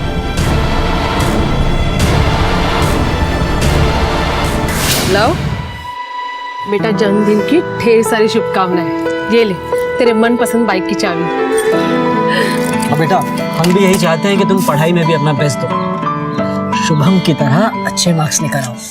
तो मुझे क्यों दिए बाइक? उसको दे दो ना आप। अरे लव, मुझे क्यों दे दिया आपने? लव बेटा, लव कहाँ जा रहे? अरे आपने इसकी शुभम के साथ कंपेयर करना बंद कर दीजिए। और वैसे भी लव शुभम से भी बहुत ज्यादा होशियार है। पढ़ाई लिखाई और मेहनत इसको करने की क्या जरूरत है? इसके लिए जो भी करना है वो हम है ना, और बिजनेस भी तो है। इसे जो मजे करना है वो करने दीजिए। वैसे भी ये वक्त वापस लौट के नहीं आता है। जब हम किसी को नापसंद करते हैं तो हमें उनकी हर बात बुरी लगती है। हम पर कोई भी तकलीफ आती है तो उसका जिम्मेदार हम उन्हें ही ठहराते हैं। और ऐसा ही हो रहा था इन दो परिवारों के बीच। इनके आपसी रिश्तों में कड़वाहट भर गई थी, एक दूसरे के लिए मन में मैल भर गई थी। तो क्या लव का गायब होना इसी कड़वाहट का नतीजा था? क्या लव अपनी ही किसी बुरी करनी का शिकार हो गया था, या फिर वो अपने माँ बाप के बुरे कर्मों की सजा भुगत रहा था? क्या लव के गायब होने के पीछे वाकई राजेश का हाथ था? आखिर कहां था लव? गुजरते वक्त के साथ राज भी गहरे होते जा रहे थे। लव की बाइक के साथ खून के धब्बों का मिलना इस जुर्म की संजीदगी को बयां कर रहा था, और पुलिस इस मामले की तह तक जाने के लिए जी जान से जुट गई। सर ये रही डीएनए रिपोर्ट। सर रिपोर्ट के मुताबिक खून के धब्बे किसी और के नहीं बल्कि लव के ही हैं। सर मुझे तो ऐसा लगता है कि किडनैपिंग का मामला नहीं बल्कि मर्डर का है, और हो सकता है कि लव को किसी ने मार कर ठिकाने लगा दिया। और शायद वहां मिले टायर के निशान उसी कार के होंगे जिसमें डालकर लव को ठिकाने लगाया गया था। हो सकता है सर। पांडे, राजेश कार की वर्कशॉप में काम करता है। वहां से वो इजीली एक कार लेकर क्राइम करके निकल सकता है। और राजेश के दिल में अपने भाई के लिए नफरत भरी हुई है। वो ये जानता है कि अनिल अपने बिजनेस को बढ़ाने की सोच रहा है। हो सकता है कि राजेश इस बात से अपसेट हो कि उसके बच्चों को उसका हक नहीं मिला, और उसका बदला लेने के लिए उसने लव के साथ कुछ कर दिया। सर ये भी तो हो सकता है कि ये काम शुभम और नेहा ने किया हो, क्योंकि वो लोग भी लव से परेशान थे। हो सकता है कि शुभम ने किसी वर्कशॉप से कार किराए पे ली हो। पांडे, एक काम करो, इन सब की डिटेल्स को क्रॉस चेक करो और ये भी चेक करो कि 15 अक्टूबर को राजेश के फोन की लोकेशन क्या है। Yes sir.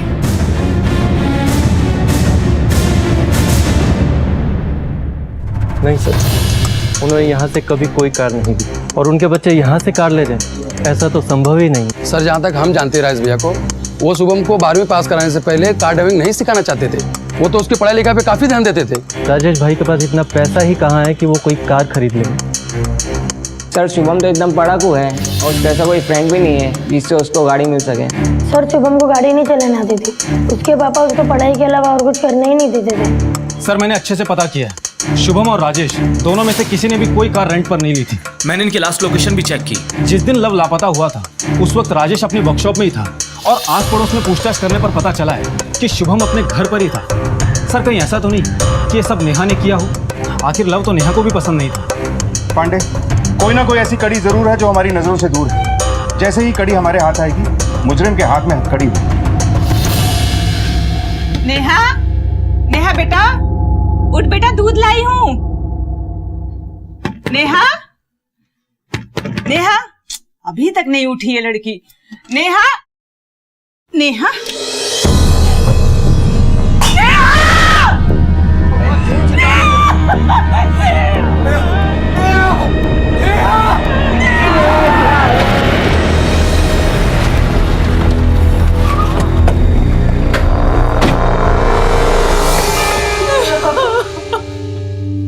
हटिए यहाँ से। चलिए हटिए, पीछे हटिए। बॉडी को उतरवाओ, घर को सर्च करो। Okay sir. सर पूरे घर की अच्छे से तलाशी की है, लेकिन सुसाइड नोट कहीं से भी बरामद नहीं हुआ है। बॉडी को पोस्टमार्टम के लिए भेजो। पोस्टमार्टम रिपोर्ट के बाद दूध का दूध और पानी का पानी हो जाएगा। Okay sir.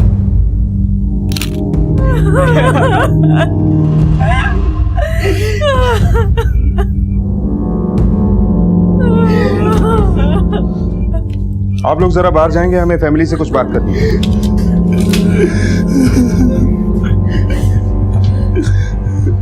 राजेश जी, क्या हुआ था कल रात में? सर, नेहा को उसकी प्री बोर्ड की रिपोर्ट कार्ड मिली थी। मार्क्स बहुत कम थे, एक सब्जेक्ट में तो फेल ही हो गई थी, इसलिए शायद वो बहुत घबरा गई और रात में घर आई।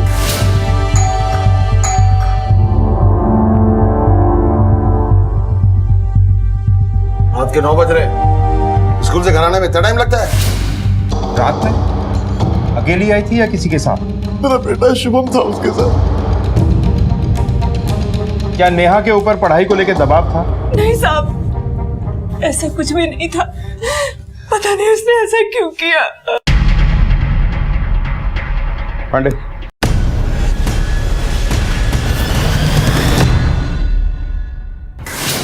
पापा ये मेरा रिपोर्ट कार्ड।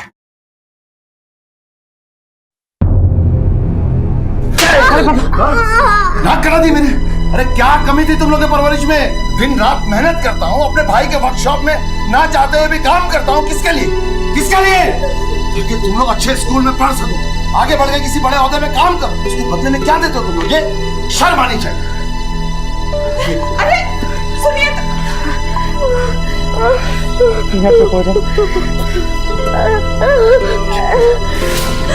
आपसे मैंने कहा था बच्चों पर पढ़ाई के लिए दबाव मत डालिए, लेकिन आप नहीं माने।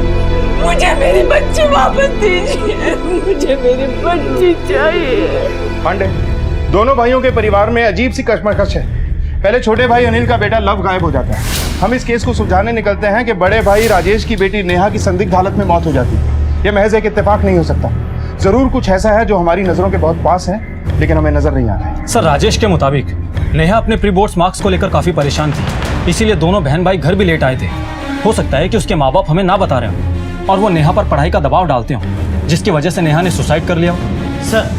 सर नेहा की पोस्टमार्टम रिपोर्ट। सर नेहा की मौत फांसी लगने से हुई है।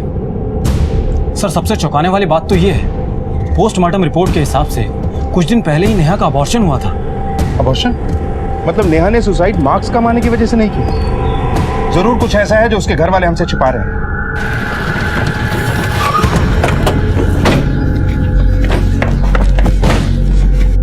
अबॉर्शन? ये क्या कह रहे हैं आप? सही कह रहा हूं। क्या नेहा का कोई बॉयफ्रेंड है? नहीं साहब, नेहा जब भी बाहर जाती थी शुभम उसके साथ होता था। वो इन सब चीजों में नहीं थी, उसका किसी से कोई चक्कर नहीं था। शुभम, क्या तुम हमें कुछ बता सकते हो? सर कभी कभी हम साथ में होते थे, लेकिन कभी कभी नहीं होते थे सर। लेकिन सर मुझे पता है उसका कोई भी बॉयफ्रेंड नहीं था। कहीं ऐसा तो नहीं कि ये एक रेप का मामला है जो हमें इन्फॉर्म ही नहीं किया गया?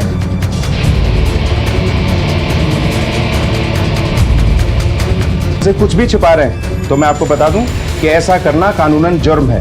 नहीं साहब, ऐसा होता तो हम पहले पुलिस कंप्लेंट करते।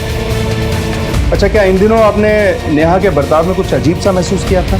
हाँ साहब, इन दिनों वो खोई खोई सी रहती थी और बहुत परेशान भी रहती थी। अरे नेहा, कहाँ जा रही है? वो मैं अपने कमरे में खाऊंगी। मुझे तो लगा वो अपने बोर्ड एग्जाम के दबाव की वजह से ऐसा बर्ताव कर रही थी। शुभम, तुमने भी कुछ नोटिस किया था क्या? नहीं सर, मुझे भी यही लगा था कि वो अपने एग्जाम्स की वजह से स्ट्रेस्ड है। 16 साल की उम्र में नेहा प्रेग्नेंट हुई, उसका अबॉर्शन भी हुआ और उसके घर वालों को कोई खबर तक नहीं। सर इन्हें देखकर तो ऐसा लगता है कि इनके मुंह पर कुछ और दिल में कुछ और। इस नेहा की हिस्ट्री खंगालो, इसके पास्ट के बारे में पता चलेगा, तभी हम इसका प्रेजेंट पता कर पाएंगे। Yes sir. ऐसा कौन सा जरूरी काम पड़ता था कि तूने अपनी बहन नेहा का ध्यान रखना छोड़ दिया? क्या कर रहे हैं आप? छोड़िए ना। सब तेरे कारण हुआ है, तेरे कारण हुआ है सब। छोड़िए इसे, यही तो बचा है, इसे भी मार डालेंगे। अरे पुष्पा, तुम आज बीच में मत पड़ो तो ही अच्छा है। अब तक मैं यही सोचता रहा कि मैंने उसमें पढ़ाई के लिए जो दबाव डाला उसके लिए उसने आत्महत्या की, लेकिन ये अबॉर्शन। अरे क्या नहीं किया मैंने नेहा और ये शुभम के लिए? अरे तेरे ऐसी औलाद होने से तो औलाद ना होना अच्छा है। बहुत पढ़ाइयाँ करते थे ना अपने भाई साहब के बच्चों की, मेरे परवरिश में ताने मारते थे, ना भला बुरा कहा मेरे बेटे को। अब देखो, दूध का दूध और पानी का पानी, चुप चुप के बड़े कारनामे कर गई ये नेहा, मुंह पे काली पोत गई ये लड़की। अब बस भी करो कल्पना, हम उनके दुख में शामिल नहीं हुए, कम से कम चुप तो रहो। हमारा लव भी कितने दिनों से गायब है, उन्होंने यहाँ आकर खबर ली। अरे अब तो सोच लो, पता नहीं कौन सी बात छुपा रहे वो। मुझे तो लगता है इस शुभम का ही हाथ है हमारे लव को गायब करने में। भगवान करे वो जहां भी हो ठीक हो। 16 साल की उम्र में नेहा का अबॉर्शन सबके लिए चौंका देने वाला था, लेकिन नेहा का संबंध किसके साथ था और इस अफेयर का नेहा की मौत से क्या ताल्लुक था?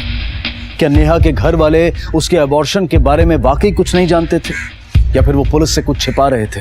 एक तरफ लव की गुमशुदगी और दूसरी तरफ नेहा की मौत, और उसके बाद जो कुछ सामने आया उसने इस केस को एक ऐसे भंवर में फंसा दिया जहां से पुलिस को कोई किनारा नजर नहीं आ रहा था। लेकिन पुलिस बड़ी मुस्तैदी से अपनी तहकीकात में लगी हुई थी। मैम, वो लड़की किसी लड़के से बात तक नहीं करती थी, वो हमेशा लड़कियों के साथ ही रहती थी। नहीं मैम, उसका कोई बॉयफ्रेंड नहीं था, वो बहुत ही सिंपल लड़की थी और अपने पापा से बहुत डरती थी। सर मैंने एक दिन नेहा को कार में देखा था एक आदमी के साथ, जो ऑलमोस्ट उसकी डबल एज का लग रहा था। सर देख के तो ऐसा लग रहा था कि वो नेहा का बॉयफ्रेंड है। आई मीन सर, वो दोनों एक दूसरे के बहुत करीब थे। ये कब की बात है? यही कुछ 2 हफ्ते पहले की बात है। तुमने उस आदमी का चेहरा देखा था? हाँ सर।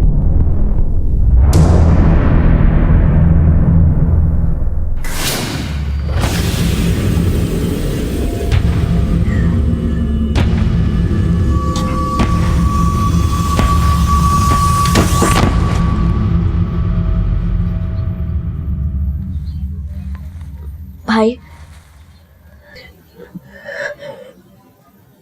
मैं प्रेग्नेंट हूँ। क्या क्या बोल रही है तू?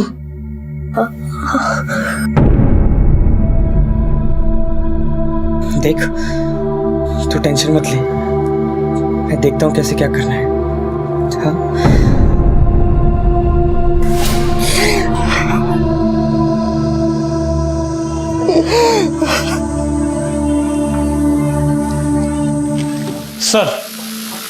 सर स्केच बन गया।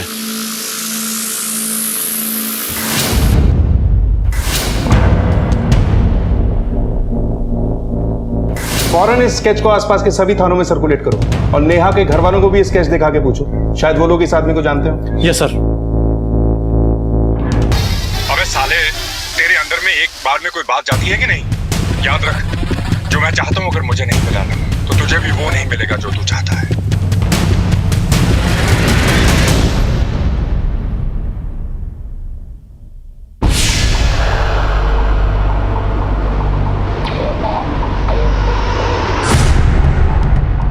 इसे देखा आपने कभी? नहीं साहब, इसे पहले कभी नहीं देखा। आपने देखा? जी नहीं। शुभम, तुमने देखा इसे? नहीं सर, मैंने भी नहीं देखा।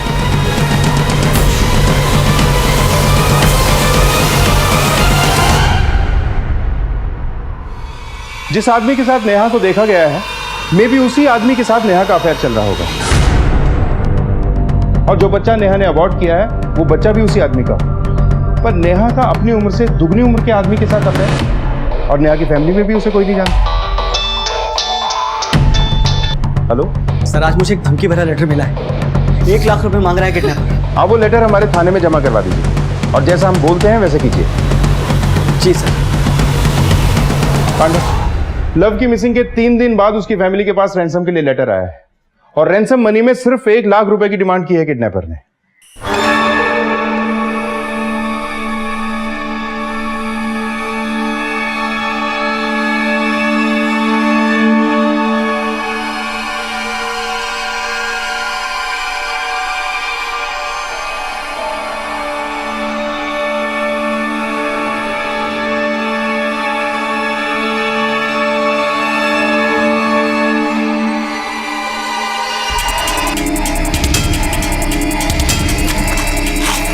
मारो इसे।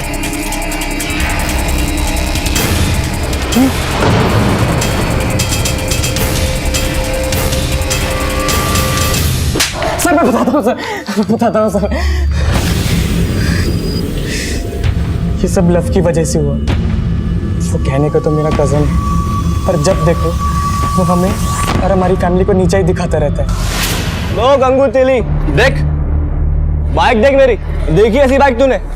हाँ, छोटी मोटी ट्रीट के लिए तू चिल्लर खट्टी कर लेता है ना, मुझसे बराबरी करता है ना, अब कर बराबरी।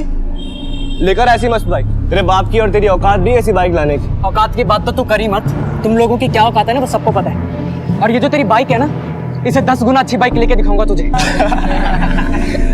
अबे ओ गंगू तेली, तू ना मैकेनिक का बेटा है, तो तू बाइक ठीक करने के सपने देख, ना कि खरीदने के।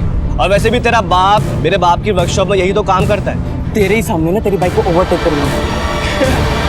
अच्छा जी, लड़का जज्बाती हो गया।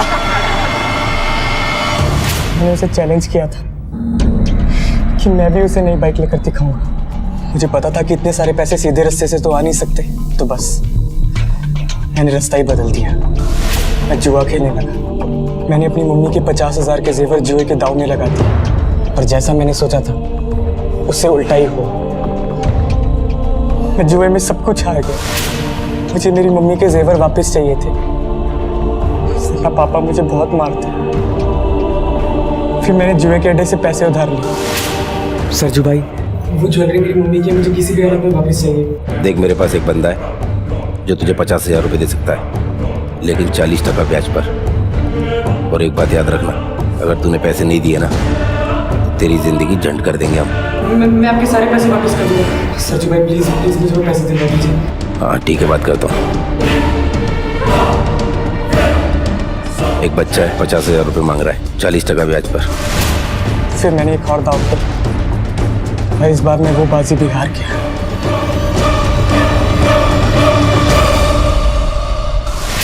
मुझे उधार लिए हुए पैसे और मम्मी के जेवर के लिए 1 लाख रुपए देने थे, वो भी ज्यादा ब्याज पर। फिर मैंने अनिल चाचू से फिरौती मांगी और वो लेटर उन तक पहुंचाया।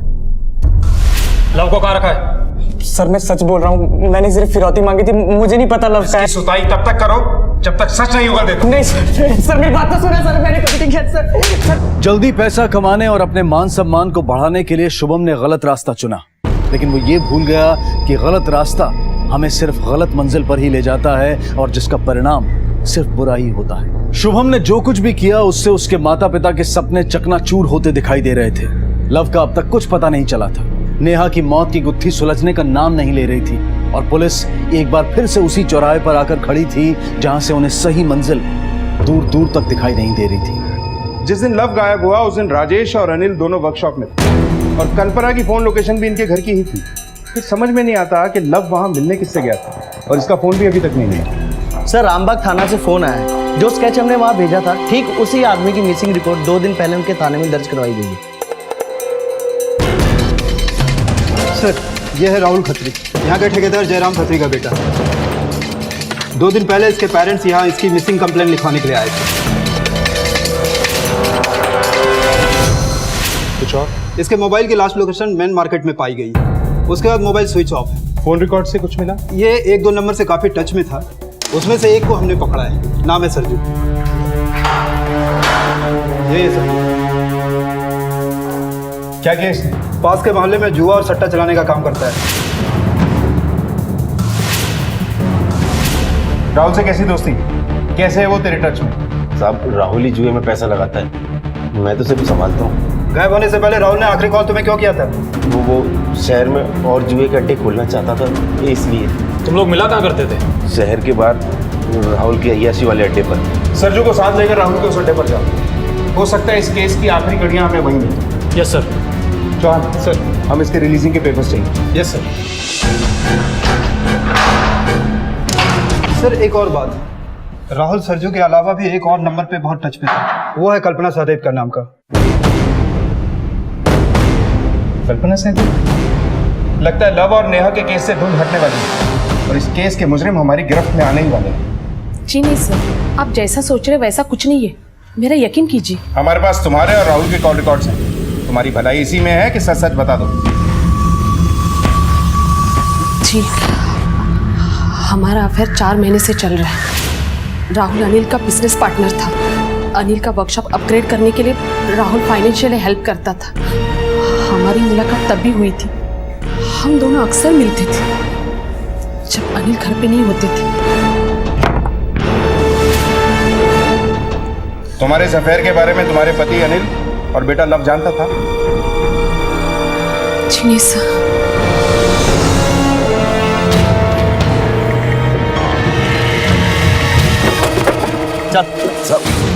चल बात किधर है?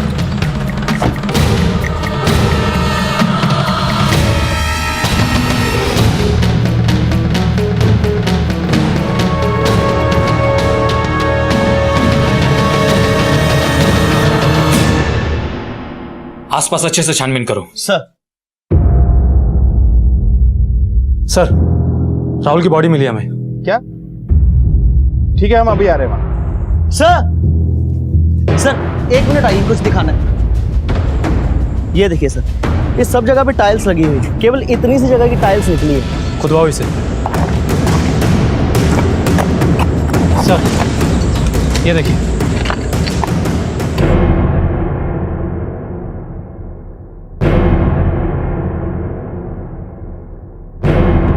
सर, ये मोबाइल और चाकू।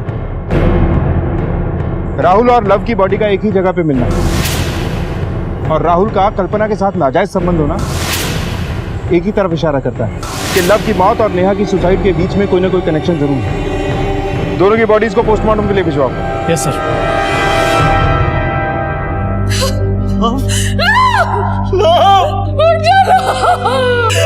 मेरा बेटा।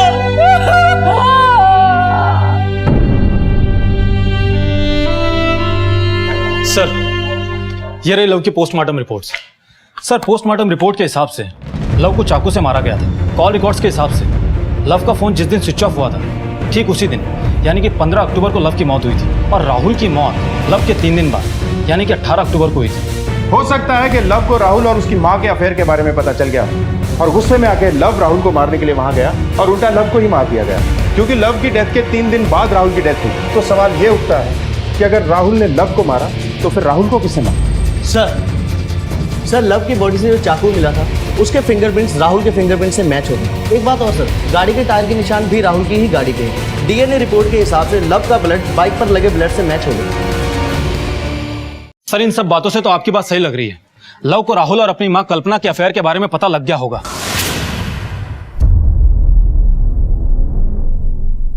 और किसी बहाने से लव ने राहुल को फजलपुर मैदान में बुलाया होगा और उन दोनों के बीच में हुई बहस हाथापाई में बदल गई होगी, जिसके बाद गुस्से में आकर राहुल ने लव को चाकू से मार दिया और उसके बाद अपनी गाड़ी में डालकर शहर से दूर अपने अय्याशी के अड्डे पर ठिकाने लगा दिया। तुम्हारी बात सही हो सकती है, लेकिन राहुल को किसने मारा होगा?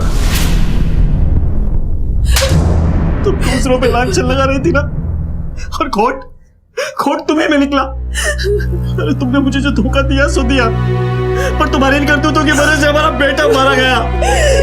मुझे माफ कर दो, मुझसे बहुत बड़ी गलती हो गई। सर, नेहा के नाखूनों में जो मिट्टी हमें मिली थी वो राहुल के अड्डे से मैच हो गई है। राजेश के मुताबिक नेहा की सुसाइड वाली रात शुभम और नेहा दोनों साथ में ही घर में आए, जिसका मतलब है कि शुभम काफी कुछ छुपा रहा है। मैं बताता हूँ सर, मैं बताता हूँ। जुए वाली रात को सरजू ने राहुल को बोल के मुझे 50,000 दिलवाए। एक बच्चा है, 50,000 रुपये मांग रहा है, 40% ब्याज पर, ताकि मैं अपनी माँ के जेवर छुड़वा सकूं। मैं सब कुछ हार गया था। मैं राहुल से कुछ मदद मांगने के लिए गया, लेकिन मुझे नहीं पता था कि उस शाम नेहा भी मुझे फॉलो कर रही थी। नेहा ने तेरा पीछा क्यों किया? नेहा मुझे कुछ टाइम से परेशान देख रही थी। साली, तुझे मैं और कुछ समय देने वाला नहीं। बता कहाँ मेरे पैसे? राहुल भाई प्लीज मुझे माफ कर दो, मैं आपके सारे पैसे वापस करूंगा। छोड़ दो मुझे। नेहा क्या कर रही है तू यहाँ पे? भाई मैं छोड़ो मुझे,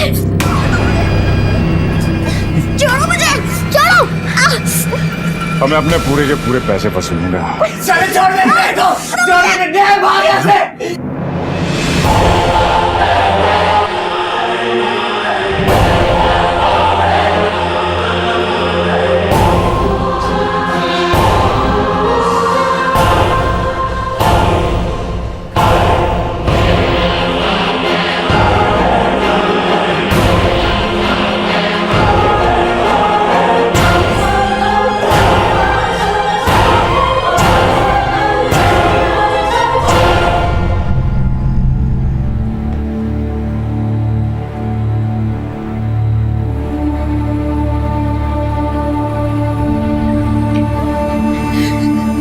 तो केवल सूद था, ब्याज अभी बाकी है।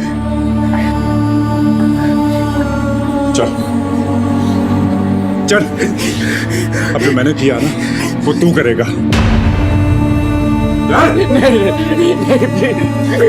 नहीं ऐसा मत करो राहुल भाई। नहीं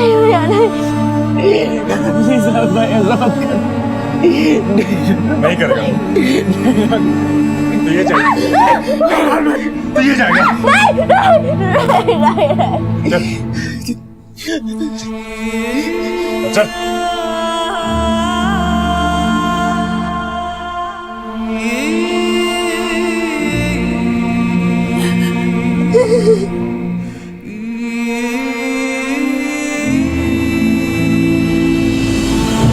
मुझे माफ कर दे नेहा।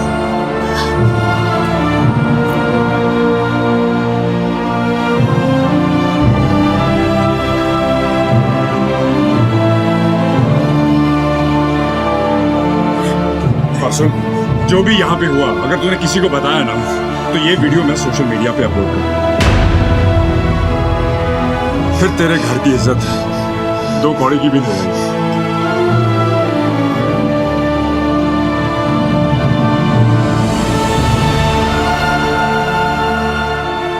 जब भी राहुल का मन करता वो सरजू को बोलकर नेहा को बुला लेता था।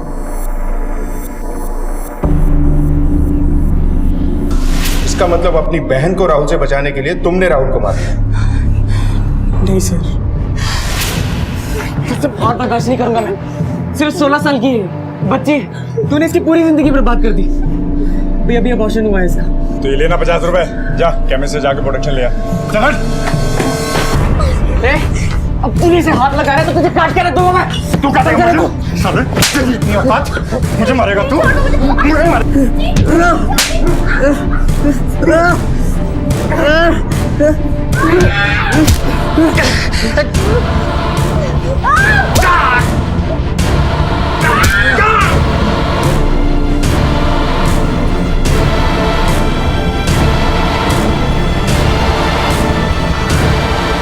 इसके मोबाइल की सारी वीडियो डिलीट कर देते, इससे सरजू को भी सारी वीडियो सेंड करती है। नेहा ये सब बर्दाश्त नहीं कर पाई और वो पूरी तरह से टूट गई थी सर। इसने सुसाइड कर तो फिर तुमने अपने अनिल चाचा से 1 लाख की फिरौती क्यों मांगी? क्योंकि राहुल तो मर चुका था। सर राहुल हमारा वीडियो सरजू को फॉरवर्ड कर चुका था और सरजू हमें ब्लैकमेल कर रहा था, इसलिए। तुम्हारे और तुम्हारी बहन के साथ इतना सब कुछ हुआ। अगर तुम पहले ही अपनी फैमिली या पुलिस को बता देते तो तुम्हारी बहन जिंदा होती।